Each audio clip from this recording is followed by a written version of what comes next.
Okay, cool. I think we're all set. Whenever you are ready, Seneca. All right, awesome. Well, welcome everyone. Hello, thank you so much for being here, and yeah, for sharing space with us. So my name is Seneca. I use she/her pronouns. I'm from the Muskogee and Seminole Nations, and I grew up here in Santa Fe. So I'm a campaign organizer with YUCCA, and we're here hosting this legislative report back with Global Action Alliance and South Coast Organizing Project, who we worked very closely with over the course of the session to push meaningful climate bills that would move New Mexico forward with a just transition while doing everything we can to halt the many false solutions that were being promoted at every level. And so this session has been very difficult. I think we can I think we've all experienced that from zombie hydrogen bills to inconsistent committee hearing times to filibusters. And so it just felt important to, hold a space for us all to be together and to reflect on it and to, hold this report back. Because we had so many allies and community members and other organizations join us in calling for meaningful change. So yeah, we just really want the chance to reflect back with everyone.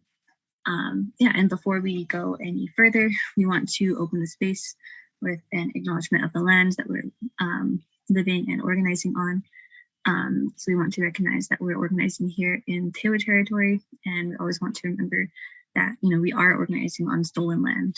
In our struggle for economic, social, and environmental justice, it must be rooted in that understanding, so that we're working towards the rematriation and restoration of this beautiful place that we all call home back to the hands of her original caregivers.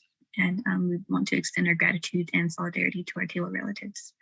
And I know not all of us are organizing on Tewa land, and so I'd also like to invite Corin from Global Action Alliance to give a land acknowledgement for Tewa lands.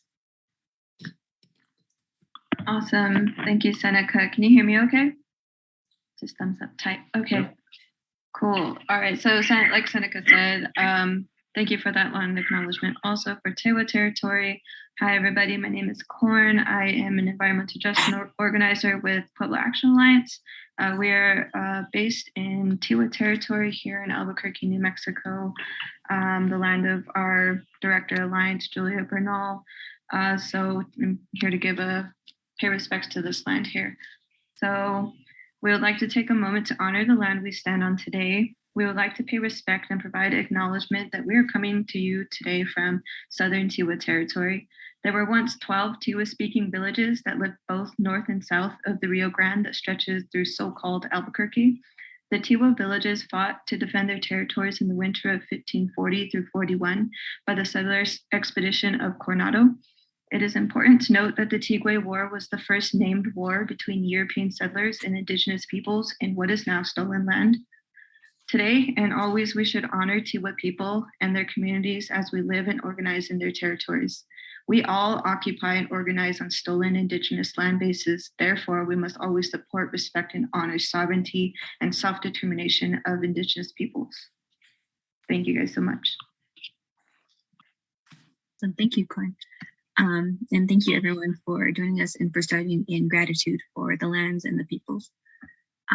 So in tonight's meeting, just to give just kind of an overview of what it's going to look like, we want to briefly recap what our priorities were going into the session, what happened during the session itself, and then discuss where we go from here.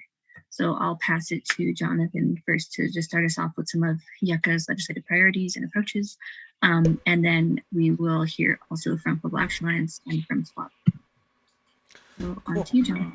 Yeah, thank you so much, Seneca. So again, thank you all so much for being with us here tonight and joining us. My name is Jonathan Juarez Alonso, and I'm the policy lead for YUCCA. I'm based in Albuquerque, or so-called Albuquerque here in Tewa territories. And yeah, I just wanted to really give a brief overview of what YUCCA's priorities are when we talk about policy and when we talk about the legislative session.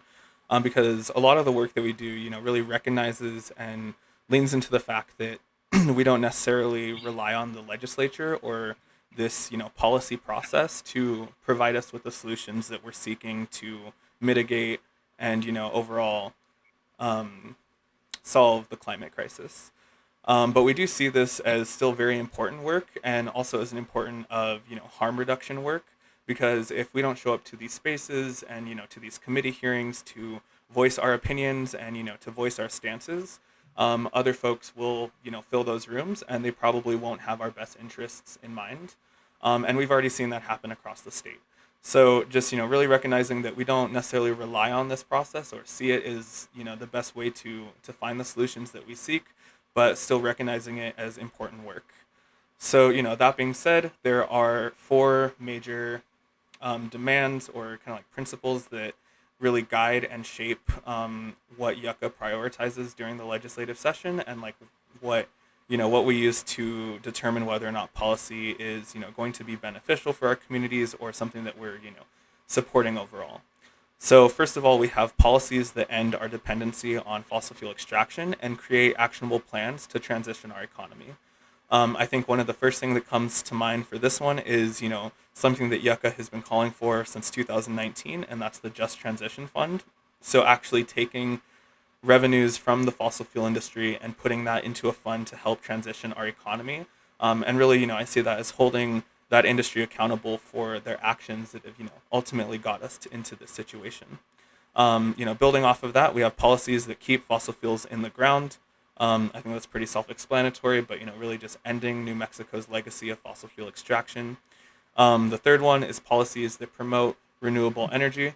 Also pretty self-explanatory, but things that we have potential for right here in New Mexico, things like wind and solar and energy storage capabilities that we're already building on. And then the fourth and last one are policies that expand democracy and justice. And so, some things that come to mind, particularly during the last session, is we supported, the voting rights bill and the voting rights package and several other, pieces of legislation that weren't necessarily policy or environmentally justice focused or related, but we're still, we still deem them as very important and part of, building the solutions that we need. And so, yeah, that's what we see as, building these solutions and again, these kind of guiding demands that really shape our policy priorities. And yeah, I'm going to go ahead and pass it over to Pueblo Action Alliance.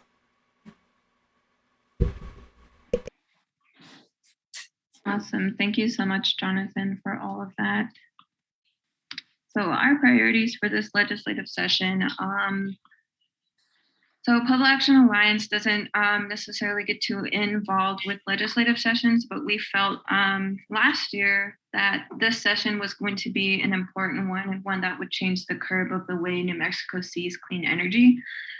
So especially in Indigenous communities and Pueblo communities. So we felt it was like our civic duty, quote unquote, to actually get involved with this session. And so we ended up partnering with YUCCA and SWOP during the session and really became a powerhouse for frontline Indigenous and young voices in this kind of work. So our priorities for this legislation were not specific around one bill, but instead we felt we should be working on shifting narratives around false solutions and help our Pueblo, Indigenous, and frontline communities really understand what it means when our elected leaders are talking about when they introduce bills with terms that include carbon market mechanisms and net zero and hydrogen hubs. We heard those terms so many times during this legislative session.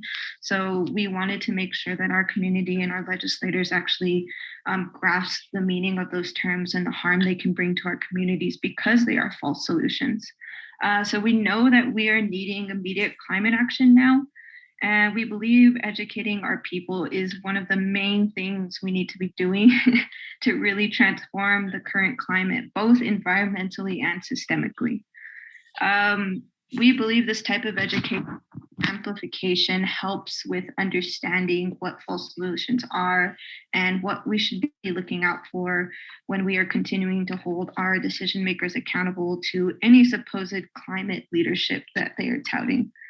So I'm just going to end that right there for the sake of time. Thank you so much. Yeah, thank you, Quinn. And Alejandra? Yeah, I think that you guys really laid it out. I mean, in previous years, Southwest Organizing Project is not very involved. So just for folks who don't know me, my name is Alejandria. I am the environmental justice organizer for SWOP. And I'm just a Chicana organizer here from Los Lunes that, became very passionate about this work, for a very long time, growing up in a very semi-rural place like Los Lunes. And, I think that the thing that SWOP tries to focus on is bringing the narrative back to the grassroots level. Our priorities, the same as a lot of our partners tonight, are debunking false solutions. So I was very fortunate through sister national alliances to attend the COP26 conference of parties in Glasgow, where they were talking a lot about this. And so, some of our organizers in the past have been able to take part in these conversations with other national groups. But I think that this session, we really try to hit it hard with folks like YUCCA and PAA that have been laying the groundwork, talking about false solutions that have been coming down the pipeline for a long time. And now we're seeing the federal policy really pushing that on our state. And I think that, our role has just basically been, this is not just a conversation talking about utilities or talking about how we're going to replace the fossil fuel industry.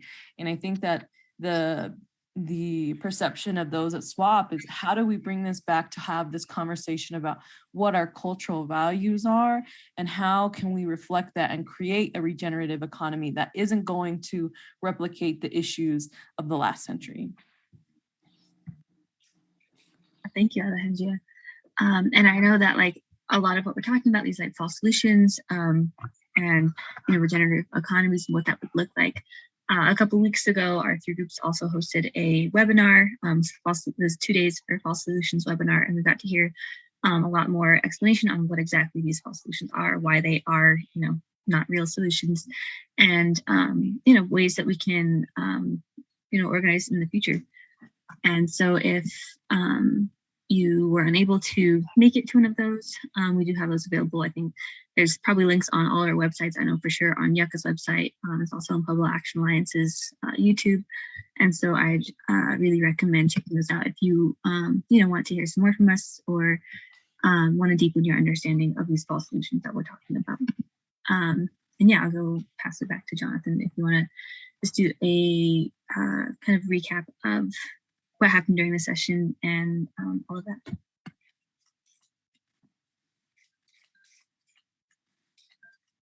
that. I was muted, my bad. But I guess it kind of worked out because we're getting the slideshow queued up. But thank you so much, Seneca. We are, I don't know what I was going to say there.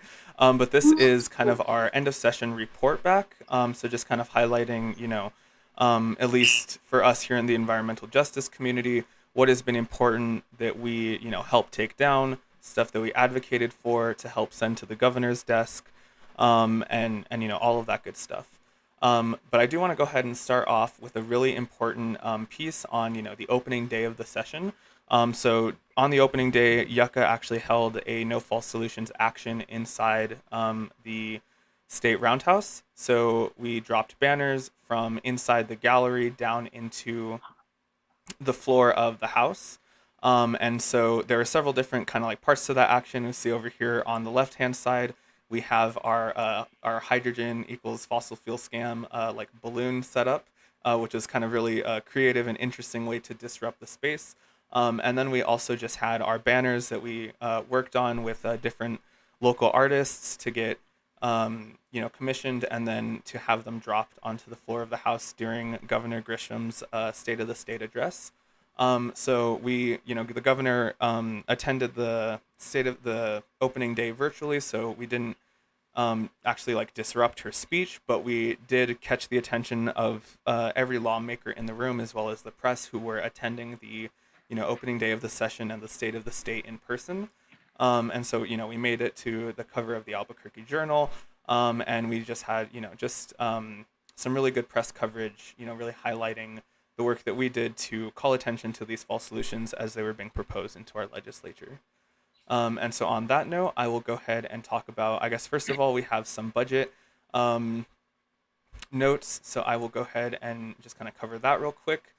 So fiscal year 2023, we are looking at $8.5 billion. That is a 14% increase from our current spending.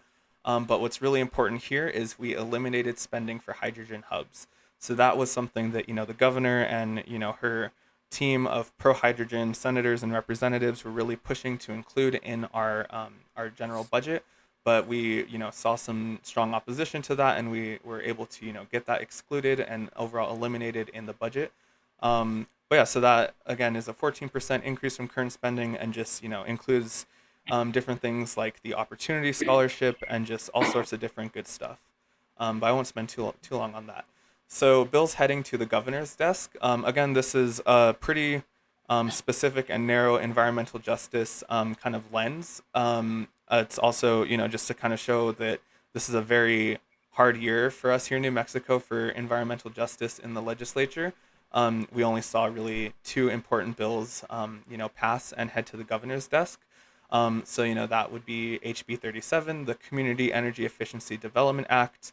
And so that's, opening access to financial resources and block grants for low-income families to participate in the transition to energy efficient housing upgrades and things like solar and, just all of these things that we recognize aren't necessarily cost-friendly, just aren't cost-friendly ways to participate or, still be included in the transition to a green economy.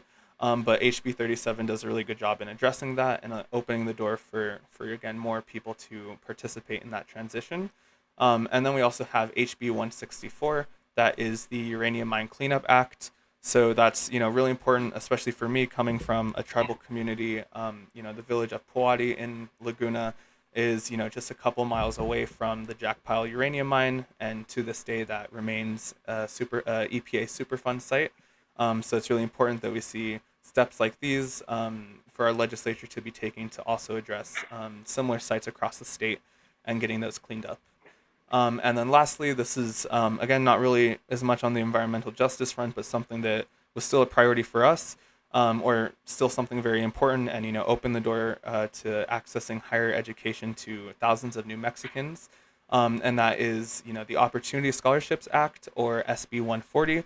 And that's really the governor, delivering on her campaign promise to, deliver free college to thousands of New Mexicans. And that's through a new scholarship opportunity. And yeah, so now we're going to go ahead and move into bills that we helped take down. And these are actually, it's really interesting because these are all the same bill, basically. So we have SB 194, that was the one outlier, that's additional Energy Act definitions, and that essentially was to redefine hydrogen in the Energy Act as a green and like a renewable and sustainable energy. And so, that's very dangerous for us here in New Mexico, and we saw that really be proposed alongside lots of other hydrogen-focused legislation. And so those being, HB 4, HB 227, and HB 228, which all ended up being one or another variation of the Hydrogen Hub Development Act. And so, we've gone in depth into this at various points throughout the session, but to, just give a quick, just overview as to why we call this a false solution is that, hydrogen isn't an energy source, it's an energy carrier. So in order to, still produce energy, they have to produce the energy from another source. And currently 90% of hydrogen in production still comes from fossil fuel extraction. So there are some opportunities for things like blue and green hydrogen, but those are still false solutions because they still treat our resources as infinite, and act like states like New Mexico that are already, water scarce can afford to, waste significant amounts of water on producing hydrogen, when the reality is we have the solutions that we already need, like wind and solar, and all of the things that we've already mentioned. But yeah, that's, all the hydrogen bills that we had to help take down. Some important bills that unfortunately didn't make it this session. We had the Clean Futures Act, which was HB 6. We were actually pushing for some very important amendments to HB 6 because as it stood, or, as it was proposed, we didn't believe that it was, completely a true solution, and we believe that there are some important amendments like moving up the timeline and including tribal consultation and reporting offset emissions that needed to be included in that bill.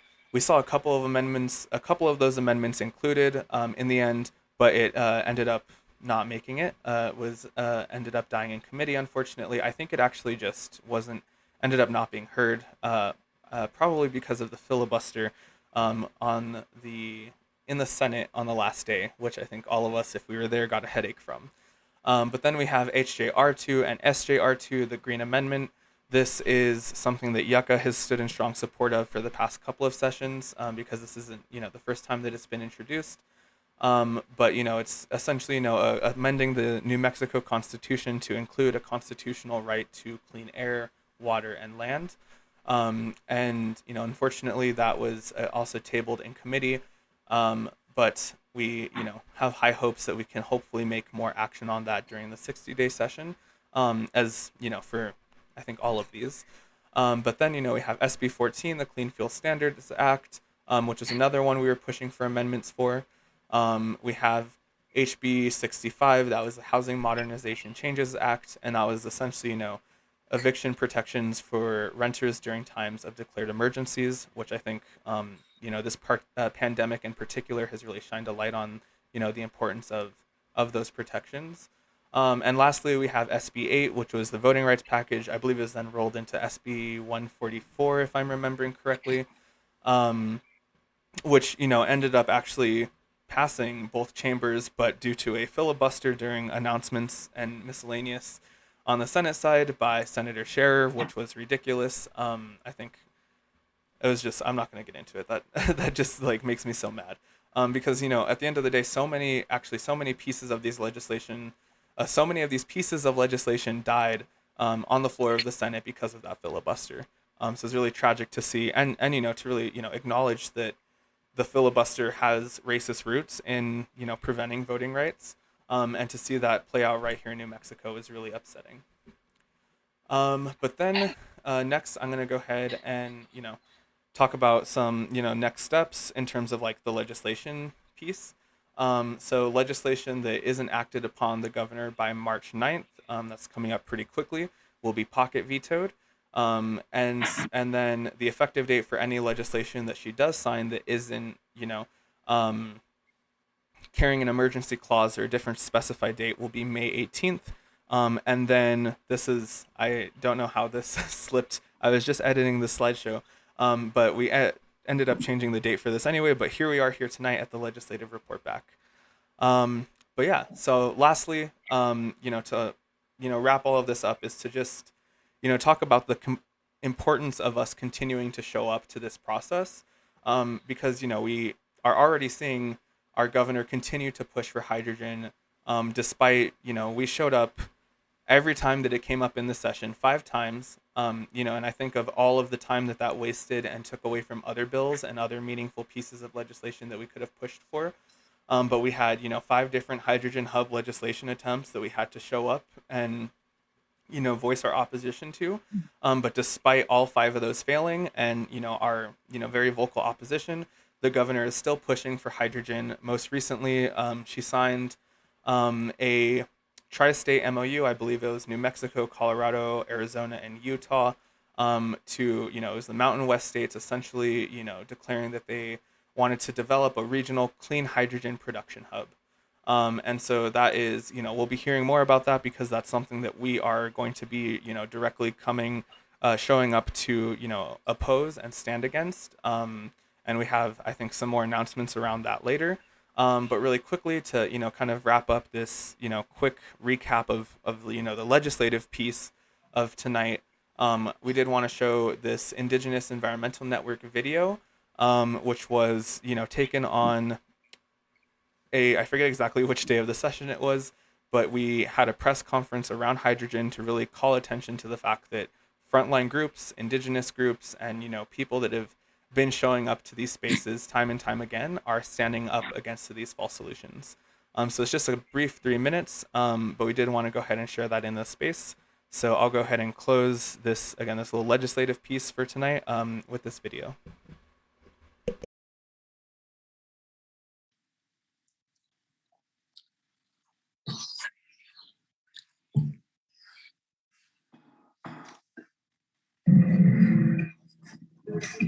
Their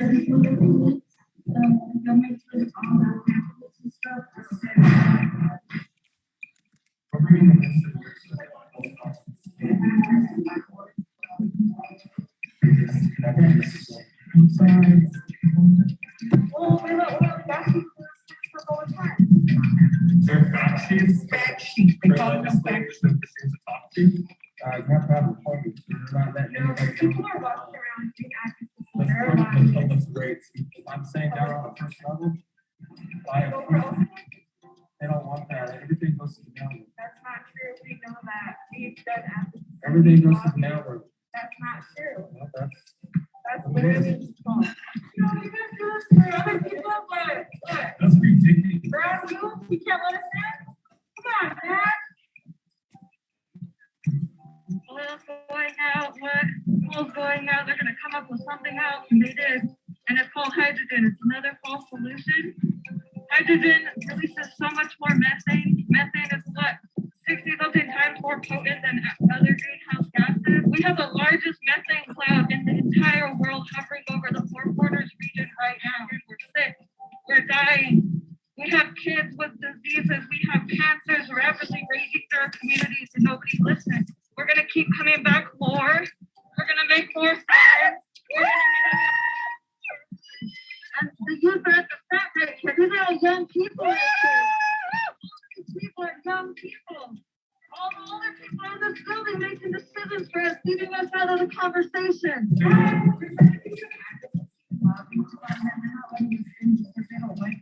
They won't let us bring our fact sheets. I don't know how to get you in if they won't let you in.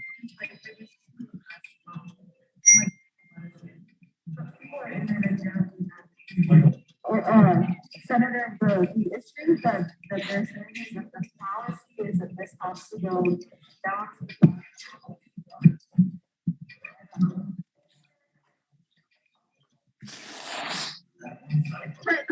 doesn't back any of this. Green hydrogen doesn't exist. It takes more coal. It takes more fracking. It takes fossil fuel emissions to do that. It burns clean, but where do they get that clean stuff from? Our communities that are left in the dust again. We're talking about democracy and our science because it's being overlooked, being overshadowed. Our voices are being taken for granted. We already said no to this. We already planned for it. We already advocated, and it's still being brought up. There should be more people out here.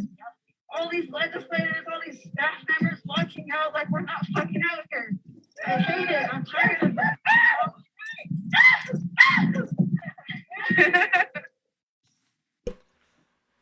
I do want to kind of offer a little bit of context behind at least the beginning of the video. We, showed up that day and we held this press conference outside the state capitol, denouncing hydrogen as a false solution.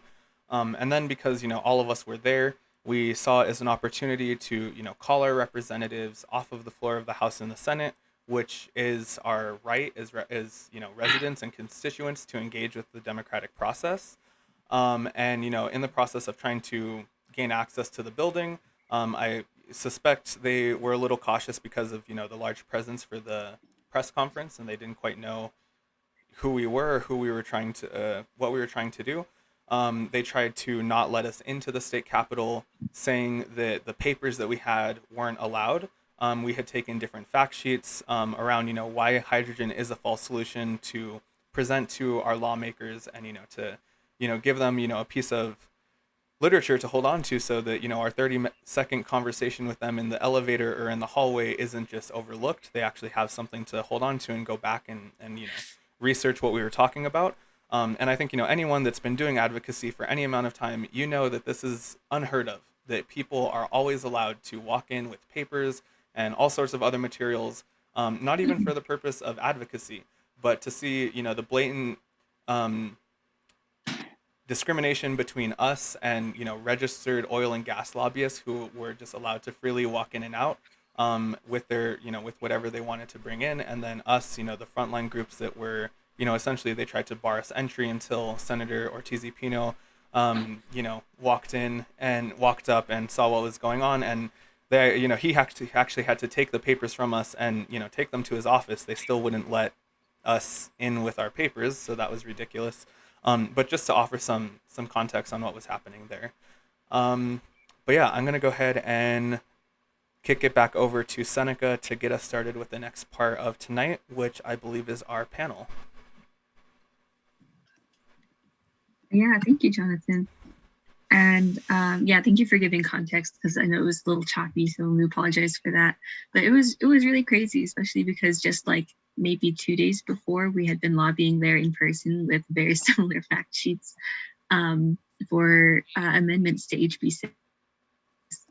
I don't know. It was upsetting that we had to convince a senator to help us like smuggle in our own like papers and fact sheets, and yeah, I don't know. It was crazy. So next we have just like a short little panel with Alejandria, Jonathan, and Corn. So if there's any like questions or anything that you have during the panel or comments, like feel free to put them in the chat, and we can talk about some stuff at the end too. But the first question is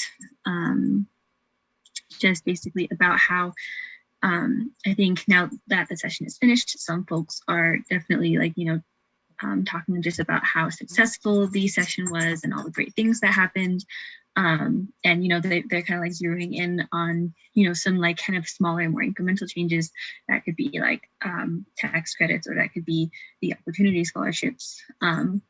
And yeah, just more of these like kind of smaller incremental changes, and, pointing at those and saying, look at how like what a great success the entire session was.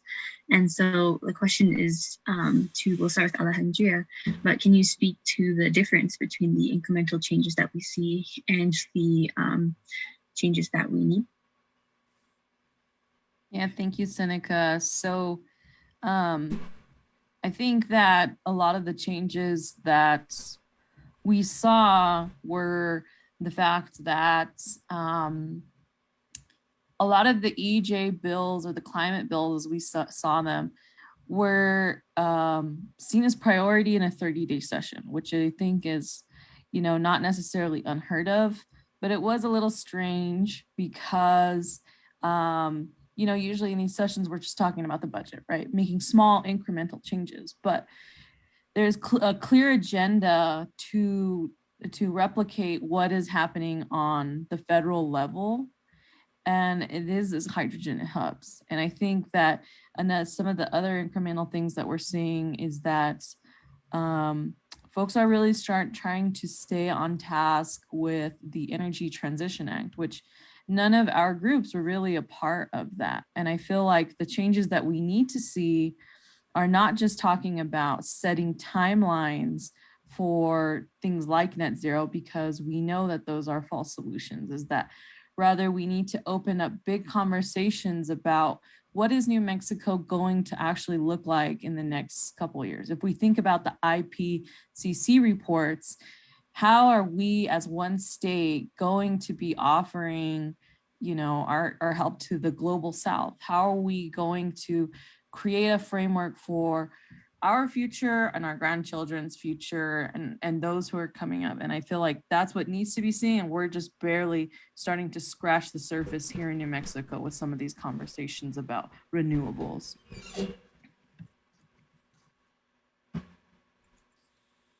Yeah, thank you. And then I'll pass it to you. Sorry, pass it to you, Jonathan, for the same question. Yeah, totally.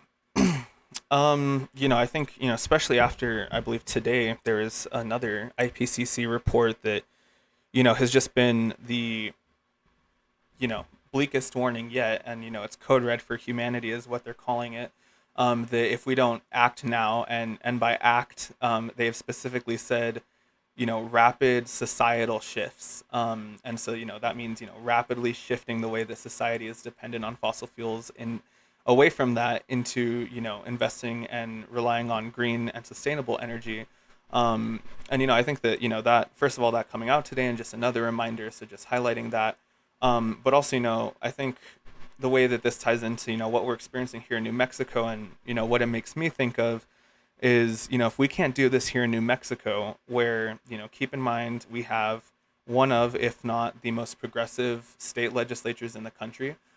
Democrats control, and they control by a wide margin, mind you, our state house, our state senate, and they have the governor's office. And we still see things like the Clean Futures Act fail. We have seen the Green Amendment fail multiple sessions in a row. And to think that if the most progressive, quote unquote, environmental, champion legislature in the country can't pass and, make these rapid shifts away from fossil fuel dependency, what does that say about other parts of our country, about rural parts of the country that, are more conservative, but still need to be a part of this transition? And so, that's what, I think of. But also just, really leaning into, the fact that we, that's what this session and this process, this, the legislature keeps providing us is, these incremental changes and these, really, like Band-Aid on a gunshot wound solutions. So reminding us that we have to seek alternative solutions and look into other things like direct action and land defense and water defense to actually achieve the goals that we're talking about. But yeah, I think that these incremental changes are really dangerous, and that's really the intention of this net zero by 2050 and all these other, again, incremental proposals are just to buy time for the fossil fuel industry and cause us to procrastinate from taking real climate action, sorry. But yeah, I will go ahead and pass it over to, I think PAA still hasn't gone.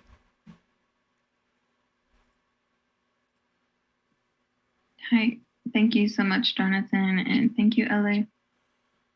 So we believe that the incremental change only happens through the legislature and continues to be reactionary political strategy, but we must address the system as a whole, which includes holding the industry accountable. We're talking about the legislative session, but it's really the industry that we're battling here that has these legislators on puppet strings, So the long-term change is really rooted in just transition and severing the dependence on all fossil fuels. This also looks like building grassroots collective power, centering youth and Indigenous-led efforts, and not endorsing false solutions. We really don't believe that the market that created the climate crisis will fix it either, and you shouldn't believe that too. It's not going to come, you don't heal from the place that hurts you, right? This narrative has really been driven by Indigenous groups and PAA, SWOP, and YUCCA that represent the youth, Indigenous frontline, and grassroots communities. So our analysis on climate bills that depend on market-based mechanisms isn't a viable nor sustainable solution for climate mitigation. I also just want to highlight, I heard it brought up here a couple of times, that the most recent IPCC report that came out, if you guys don't know what that is, it's the Intergovernmental Panel on Climate Change. It's the UN Intergovernmental Panel on Climate Change. The report came out yesterday, actually, the newest report. And they actually have sections in this report. It's about 3,000 pages long. The technical report summary is about 90 pages, and the policy and decision maker summary is about 30 pages. So those are available on their website if you guys want to check that out. But they have whole sections in these summaries labeled human suffering. They are considering this at a global level, systemically, and we should be doing that here locally. And we need to be contributing to that thought process here. And we do, like us as grassroots Indigenous young organizations and community members, frontline communities. But we need our decision makers and industry to go from small thinking and transition into larger thinking to achieve real climate action and real concrete climate solutions. And we have those solutions. It's not like we have to go find them. They've been here. And so we just need that transition into a more just and equitable transition into clean energy. Thank you all for sharing. I think, a lot of times people will just look at these small little changes and think that, this is enough, that we're doing enough, or that, I have heard a lot that they're asking for too much. We can't, we just can't do that because of whatever reasons. But as you all mentioned, that's, this is not where real solutions come from. This is not where real change comes from. So, thank you. the next question we have is, given the slow walk of change in the legislative arena, what strategies do you feel like we need to pursue what strategies do you feel like we need to pursue to create the change that we need? Yeah, I can start a little bit, Seneca. You know, I saw a comment in the chat actually that said something about, I think it was Hillary, I mentioned, how can we support your guys' work? And to me, it's just a reminder that as grassroots leaders, unfortunately, we've had to spend so much time at this higher level working on policy. And, honestly, that's not necessarily the level that I know SWOP, we usually work at. I mean, some of the strengths that we have is working on popular education, doing these kinds of things like these fact sheets, creating videos, and really interfacing with the public.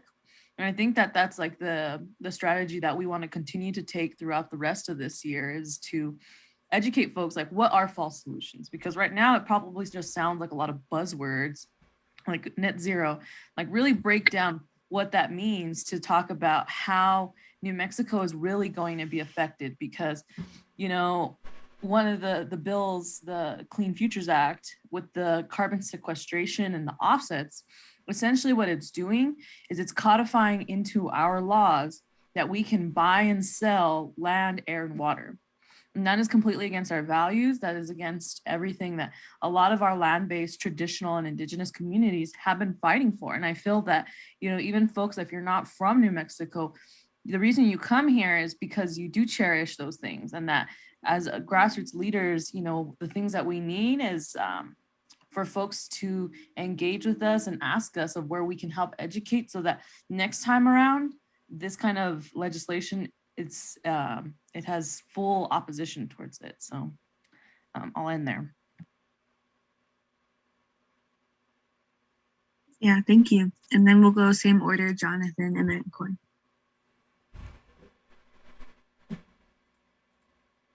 Thank you. I'm just getting a little lost in all the conversation. Can you repeat the question? I think more so for everyone else than for me, but Yeah, sure. So it is, given the slow walk of change in the legislative arena, what strategies do you feel like we need to pursue to create the change we need? yeah, definitely. I think that first and foremost, education. I think that Alejandra just spoke to that a lot about making sure that folks are aware of these false solutions in the first place, and that I think that it's very easy to if you aren't aware on the latest climate buzzwords, to fall into the facade that our administration and our governor are actually making meaningful climate action, because that's what they want you to believe. But the reality is, and our carbon emissions says otherwise. So I think that really leaning into other strategies that aren't inside the legislative process, so things like community organizing and direct action, so that we're able to remain organized in the way that we were during the session, and show up in a unified manner against these false solutions. Or if they start building a hydrogen production hub, showing up against things like that in a very direct action type of way. Is I think the strategies that we, particularly here on in New Mexico, because we really are the front lines, being one of the top polluters in the world, and home to so many indigenous nations at the same time. I think that we have a responsibility to really show up for our frontline communities and for the land in a way that is really rooted in direct action. Those are at least my beliefs. But yeah, I think I was about to move on to the next question, but I will go ahead and pass it to Corn. Awesome. Thank you, Jonathan. Thank you, Ellie, again. What strategies do we feel like we need to pursue? Okay. So I'll continue to just echo my friends and colleagues, Ale and Jonathan, and say that what we need to do is really what we've been doing for a few years now, at least on PAA's behalf, which is to continuously produce digestible education. And I say digestible because we need to be producing education that our communities can learn from and actually see the words, hear them, and relate it to something. And it's not going to be as technical as reports that come out from things like IPCC or something, but instead take those things, take those reports, break them down. We know who our community is because we are our community. We work directly with impacted communities. We are those. So we know what we can understand. We know what we can hear. We know what we can digest. So for our communities that are like being directly impacted, and not only like educating them, but engaging with them, you know, like on a one-on-one basis to keep them caught up in what's happening around them, right? Because this session, we saw our legislators introduce countless pieces of legislation that included false solutions and things like hydrogen hubs. What is we saw the misinformation running rampant in the minds of our own decision makers, right, when it came to false solutions. They couldn't answer questions about like the technological viability of hydrogen production and carbon capture and storage. And they also couldn't speak to the economic viability of any false solutions presented in legislation, which is devastating considering they're the ones making the decision for us about these unproven technologies. So we also need to be continuously fighting on those fronts too, alongside our communities and with our communities. So we need to get them educated so we can do that and hold our decision makers accountable. We also had scientists that were ex-employees from Sandia Labs and Los Alamos National Labs on our side because they couldn't see any clean potential coming from these technologies either. And in case you don't know, Sandia Labs is partnering with biotech here in Tiwa Territory, Southern Tiwa Territory, to produce some hydrogen hubs. So there were ex-employees from these labs that were actually like, no, there's no economic viability coming from these. These are unproven technologies and we shouldn't support them. So we're working to come up with popular education that takes these scientific words and puts them into simpler terms for us to digest and understand. So education and engagement is the key to these fights. Indigenous communities and young people are the key to these fights. So we're focusing in on these spaces and making sure that all of us are prepped and ready together, not just PAA, not just YUCCA, not just SWOP, not just our members here, not just people attending this, but just like our communities, the Pueblo communities, the Navajo communities, the Apache communities, all of us where we are here in the Southwest region. That's where it's coming from. That's where these false solutions are being presented. And these are where the hubs are being dropped at. So education and engagement to sum things up. Thank you. Yeah, thank you. And then the last question that we have on our little panel is what will you be working on next to move your goals forward? So we can go same order, Alejandria, Jonathan, and Corin. And then afterwards, I know we're a little shorter in time, but we can go to like 8:10, 8:15 maybe. If people have any like questions or comments, you can either put it in the chat or raise your hand. But yeah, Alejandria. Yeah. So from my side, as Southwest Organizing Project is just as always putting the front lines, the grassroots groups front and center. Continuing to work statewide. I think that, you know, this is a conversation that's going to need a heavy lift, and we're going to have to start building statewide. I mean, you know, a lot of us represent the large municipalities, but we need to talk about some of the folks that are in other places in New Mexico. And so, you know, also coming into these conversations as we're educating folks and recognizing that, like, it seems like we are a lot of saying no to the economy and all that, but recentering the conversation to say, like, actually, no, we're experts and our lived experiences should mean something. And the voices of young people who are going to inherit this mess should be taken seriously. And so just continuing to work with this kind of small climate coalition between our three groups. And again, changing the way that we talk about climate justice, because it does affect a lot more than just utilities. It is, you know, includes food sovereignty, it includes mass incarceration, it includes all these things. And I feel like that is the work that we've all been working towards in the last, I don't know, like 50 years. You know, our organizations, some of our organizations are 40 years old. And so you know, continuing with that thought that, you know, a lot of our organizing elders have given us.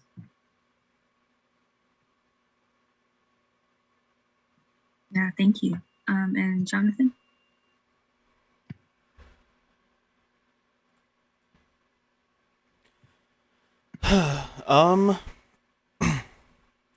I think, you know, just really particularly here in New Mexico, just staying on top of it in the ways that we already have been, especially around these fall solutions. I think particularly, you know, working in partnership with, you know, SWOP and PAA like we have been throughout this session, on things like, you know, the upcoming, and, you know, has happened in the past, the carbon pricing conference, just different, you know, education opportunities. I've seen some comments here in the chat tonight, about folks, you know, being unsure where to find information, about these fall solutions, you know, like credible information on these fall solutions. So being able to provide opportunities like that. But I also think, you know, just making sure that we're staying on top of what this administration is planning to do. So whether that is, you know, these hydrogen production hubs, or, you know, anything around the Four Corners or the greater Chaco region, or any type of expanding in the Permian Basin, and being ready to, you know, show up and oppose that, even if it means, you know, showing up in person to construction sites, or showing up, virtually to, you know, public comment hearings or anything like that.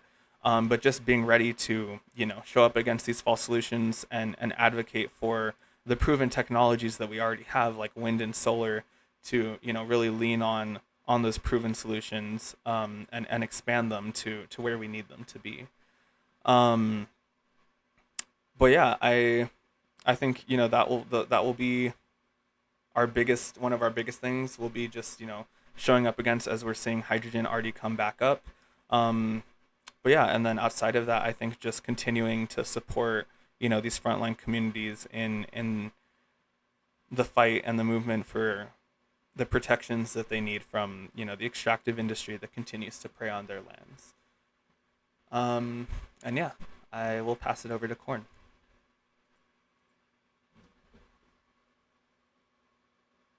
Awesome. Thank you, Jonathan. Thank you, Ella, again. I know we're running short on time, so I'll be brief. So PAA and our small climate coalition with SWOP and YUCCA will be taking part in more community engagement events to hear our communities and deepen their understanding of everything we discussed in this webinar and other webinars we've been on and will be on. Our main goal is to provide more information to our communities about why we don't support market-based solutions, what we call false solutions.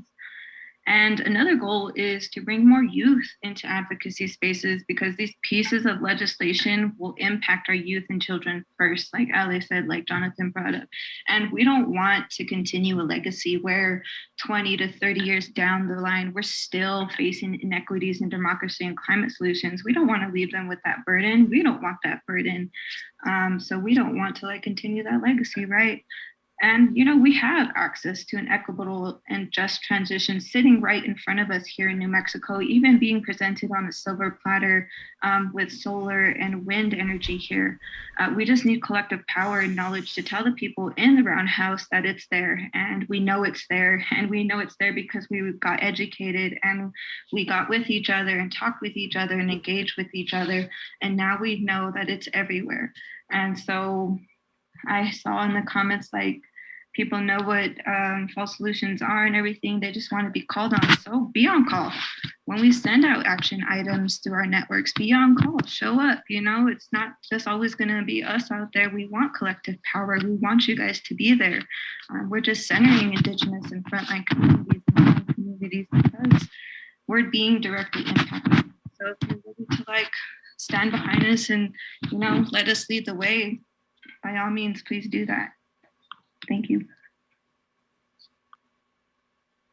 Yeah, thank you, everyone. I feel like we've gotten pretty thorough answers to the question that was put in the chat earlier of, you know, how can they get involved and, you know, be part of the actions and supporting and all that stuff. And so, yeah, if there's any other questions people have, I know earlier, I think it was Kimberly who had something you wanted to say. Yeah. Hi, my name is Kimberly Wabipaw. I'm originally from Gallup. I've been through these lobbyists. I've been through the fights where, you know, what you stated in what you guys are talking about, and there's less people that show up into, especially with the maps that just went to legislation, than the community. They need a lot of voices out there. And it was very devastated because a lot of people weren't there to say what they had to say. But the thing that I was really, really discouraged was when they told us to comment about the land and everything. I felt like they just sat there not listening, and it was very discriminated in a way, because if you look at who they were in the committees, they're nothing but whites. There's hardly Indigenous leaders that are making in the panel, in the leadership and that type of things with with our land, with our environment, and they're non-natives that are literally making these decisions for us. And the fact that they don't know what we go through on our reservations, on our border towns, and the fact that they're making our decision, which is very hard because they don't know what we go through as Indigenous people and our, with our ancestors. And going to the lobby, I've been lobbying for like 4 years now, and I've been going through that back and forth to Santa Fe, and I've been through different organization lobby with my kids. And the other thing I noticed is the fact that some of our representatives don't want to hear what we're for and what we're asking for.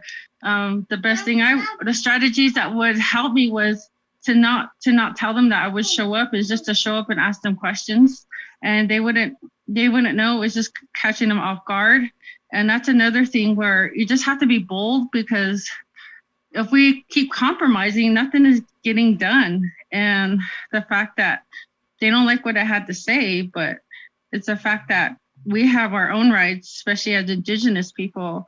We have our own rights to say what we have to say, because our people have been suffering for a long time. But I just want to put it out there as encouraging to keep pushing on. And I appreciate you youth and getting people more involved. Yes, definitely. We really need that. I really feel we need more leadership, more Indigenous leadership, more people to kind of rise up and what their platform is for, because I think we really need that right now. That's all I got to say. Thank you. Yeah, thank you so much, Kimberly.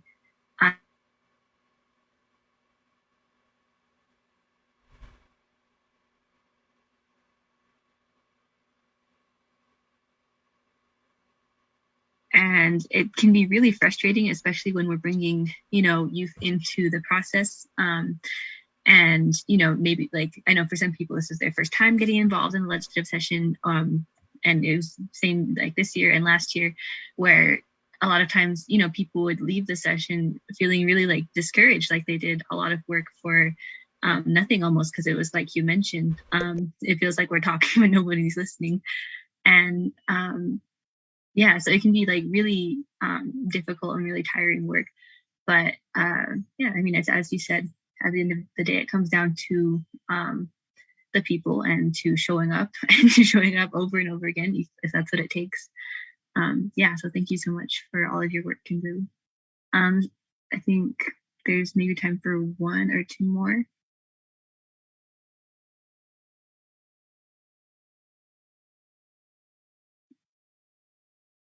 Okay, how involved are you with the interim committee hearings, which is the EIB? I don't know if one of our panelists want to go for that.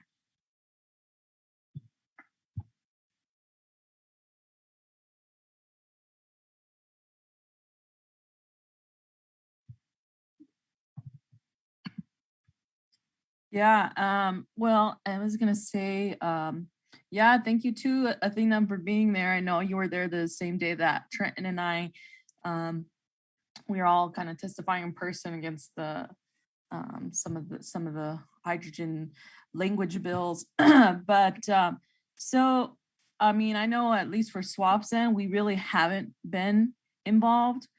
And I don't know if it's a matter of us, again, not being invited to the space. I mean, that's another reoccurring thing that keeps happening, is that because a lot of our kind of ideals and our missions are considered kind of radical, a lot of times we're not invited to these agency spaces. And I think that what we need to do here is continue to build the power so that we have to be invited into the room when these conversations are happening. So I don't know, YUCCA or Pueblo Action Alliance, if you guys have been a part of the Environmental Improvement Board stuff.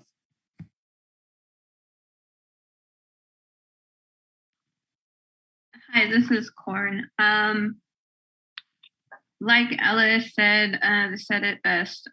We aren't invited to a lot of these spaces, and spaces where you think we would, right? That's a good question, and I wish we could answer it. But unfortunately, we are seen as like a radical group. So is SWOP, so is YUCCA, because we show up and we hold space and we don't budge like other, bigger green organizations. We are grassroots and we're from the community, and a lot of these spaces don't really invite that type of person to spaces like these, where they want things, quiet and orderly, and bureaucratic spaces like these. We show up and we hand them the truth a lot. So if you can help us get in there, we'll be there. We'll show up. We'll come with papers ready and reports filled out. So that's what we got to say on our end. I will invite, we do have our director on this call, Julia Bernal from Pueblo Action Alliance, and just if they have anything to say as well. Yeah, thank you. And thank you so much for this this gathering tonight, and those staying on the call just to, keep up with what is going on, and the efforts continuing from the legislative session. It's just a matter of capacity, really, and also just staying on top of like what is happening, because yes, we know the Environmental Improvement Board has certain public meetings, or they actually represent people of color or the Indigenous people, but it's important to know that just because there's representation on these boards doesn't exactly translate to like community participation either. And so, we as a young organization, being 5 years old, and this is just speaking on behalf of PAA, we are still constantly in this place of learning and navigating new spaces that haven't been accessible to Indigenous frontline grassroots youth organizations in the past. And so, we get landed with all these questions like, what about this? What about that? But essentially, like, we really do just work by what our capacity is, but also thinking more in terms of like, what's that long-term vision going to look like? Many of political campaign, democratic organizing processes really have been reactionary to what's happening in the legislature or on the national, federal level or whatever. But like, what is like the systemic long-term change that we really want to perpetuate? And so that's why, we've been really emphasizing on educating communities, empowering communities, giving access to communities on like information that pertains to like, what is net zero, what are false solutions. These are types of terms that maybe that here in this group have a lot more access to and can navigate easier to, but we also feel like it's our responsibility to vet that information back out to our communities, so that way they can become more civically, directly, spiritually involved with this work. And that is sort of like this model that we're going off of to build that collective grassroots Indigenous youth frontline power. So thank you for the question.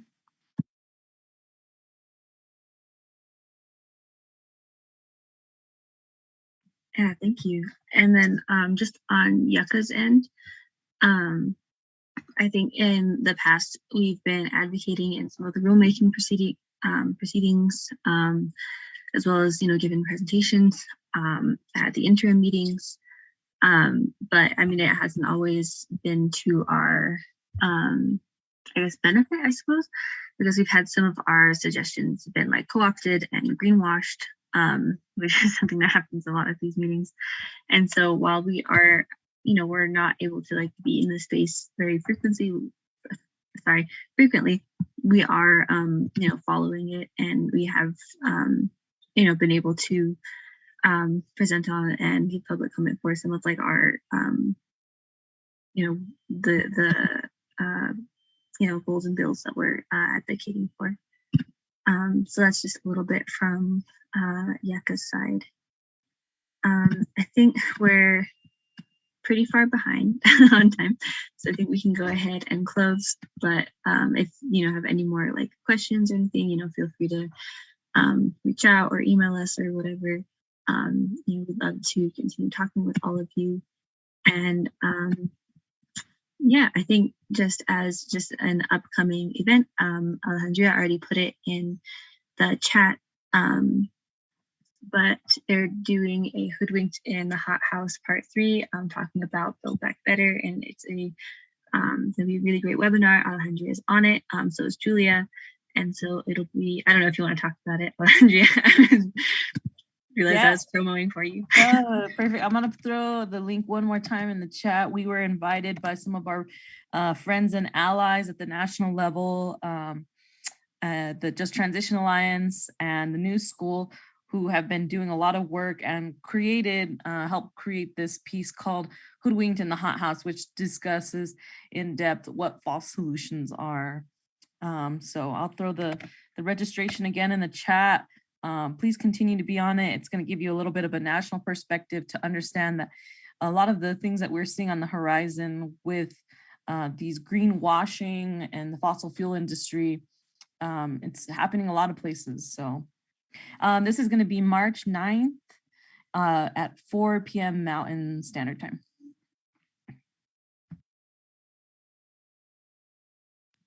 All right, awesome. And I don't know if there's anything that any of the panelists even wants to close out with.